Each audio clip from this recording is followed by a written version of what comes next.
So, my name's James Butler.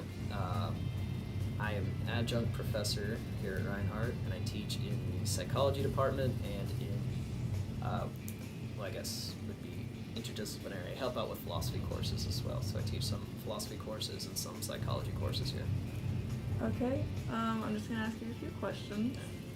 How do you feel if a student is talking while you're giving a lecture or anything?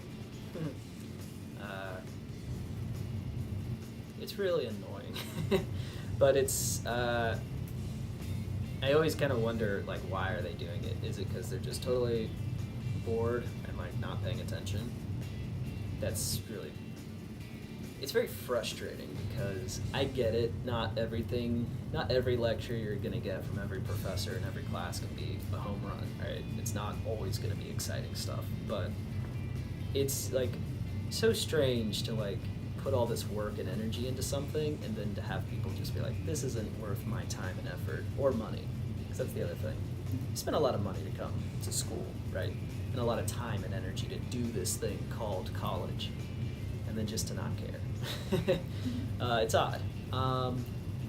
Then there's other time, but then I also wonder, are you not paying attention because you don't care, or is it something I'm doing? Am I not engaging in the right way? Is there, am I being too abstract maybe, and so you don't understand why I'm saying what I'm saying? So it can be frustrating and annoying, but it also can be illuminating sometimes. Like, is class not going the right way, or are they like just talking over me because they are excited? So it's interesting for me to reflect on it, but it's hard at the same time because it can be extremely frustrating and it's disruptive, and so I think that's how I feel about it. Okay, and then a similar question, how do you feel when a student's on their phone? That one I have no sympathy for. That one really bothers me. And again, I think it goes back to that issue of, I get it. Not every single thing can be interesting. And maybe you're taking a course because you have to be taking it, and you wouldn't have done it otherwise. Yeah, that's life, man. You gotta take some stuff that you don't want to. You gotta deal with stuff you don't want to. That's part of what your college experience is supposed to be, is maturing you and professionally developing you. So when you get into the real world and you're sitting there and your boss is gabbing on about something you don't care about, you can't just pull out your phone because you'd rather not be there. That's not gonna work for you.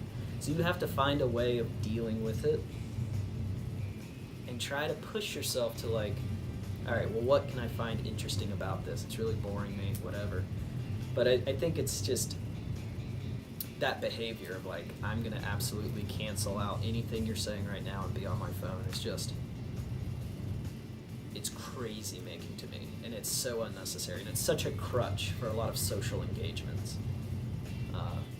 I don't have to talk to this person right now because I'm going to look at my phone. I'm not going to pay attention to what's happening around me because I'm going to look at Instagram.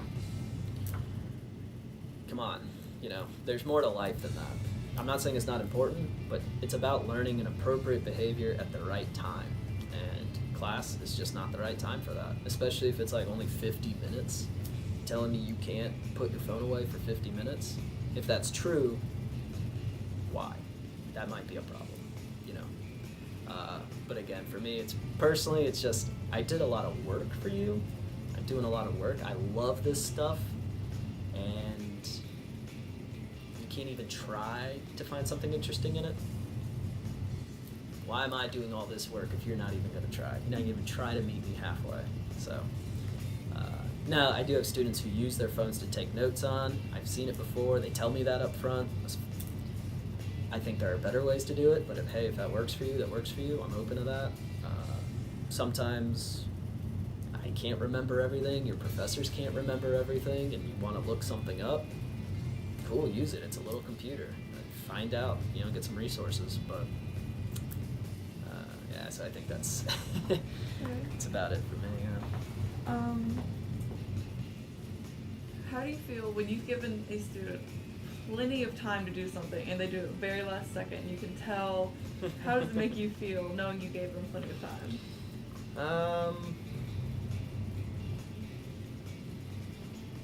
in principle, it's frustrating, and it's not so much frustrating. I was that student, absolutely. Some students really have developed a way of going through their studies by putting that kind of pressure on them, and they produce really good work that way. It's rough, certainly, because you didn't give yourself enough time to proof it or to read back through it, and that's a problem, but the ideas that get generated under pressure like that, I can see the benefit. I've used that tactic.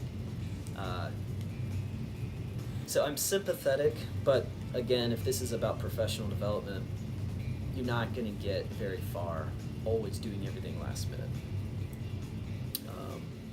I can't, in my personal career, I can't just submit papers for publication that looks like I obviously spent the whole night writing it. It's just not going to get me ahead, and it's not going to work for students either. So if I give you a lot of time, I'm trying to encourage you to learn time management, practice time management. That's a skill you're going to need in life, and you should really be developing it here before you get out in the real world. And so it's okay. The thing that really bothers me, though, is when it's like I've given you plenty of time, and then you're asking for an extension, or you go way past, or you just submit it to me late with no explanation whatsoever. I just have no sympathy for. Because you did have all this time, and then didn't communicate with me. So, so I don't get upset about it when I see like something that was clearly written a couple hours before it was due. But I do grade it accordingly. I hold you to a standard. I hold you to the same standard as the student who wrote the thing a week out and proofed it, and that person did the work. So that's the standard you're going to get graded at for me, and I guarantee for any other professor. So. Okay, and one last question. What advice would you give a student, considering you've already gone through?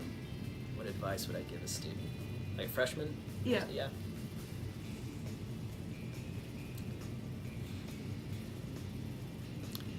I mean, there's two ways you could look at this. On one hand, there is some real practical advice. Do your work. Use the textbook. Even if you don't think the professor is going to rely on it that much, well, just read it. Practice timing yourself. How long will it take me to read this chapter? It takes me about an hour to read a chapter out of a textbook. All right, well, then you can block out your study time. Get used to doing that kind of stuff. Work on that. Discipline yourself as best as you can. But beyond that, there's more to college than just doing well in classes. There's a social aspect, right? Mainly. Friends, but then how you relate to your professors and your department, whatever you decide to major in. So I would say, spend some time, getting to know yourself. That way you can connect with this community better. What is it that you like? What is it that you don't like? Spend some time thinking about that. Spend some time asking for help, learning to do that. I find a lot of students feel very uncomfortable reaching out. I was always that kind of student. I would never reach out to professors, and now that I'm on the other side, and I had a professor always say this to me, he's like, all I do is sit around and think all day, and then I get to teach, and I love students. Please come talk to me, and I like that, and I think a lot of professors, for the most part, feel the same way. They want to engage with you. There's a reason we're here, so please, ask for help. Not just about studies. If you need help in other ways, we have resources on campus. So don't be afraid to work on disciplining yourself. Don't be afraid to ask for help, though. I mean, that's the point. We're here to help you make the next step.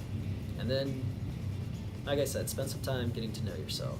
What is it that you really want? What is it that you would be doing, or you find yourself doing, when you've got nothing else to do? What do you like to do? What do you like to think about? What would you do if money wasn't an object?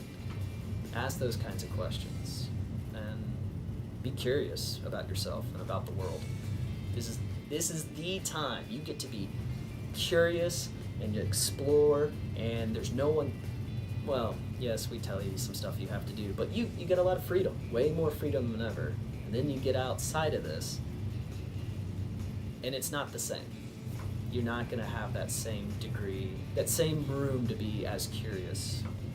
So be curious. Why not? Thank you.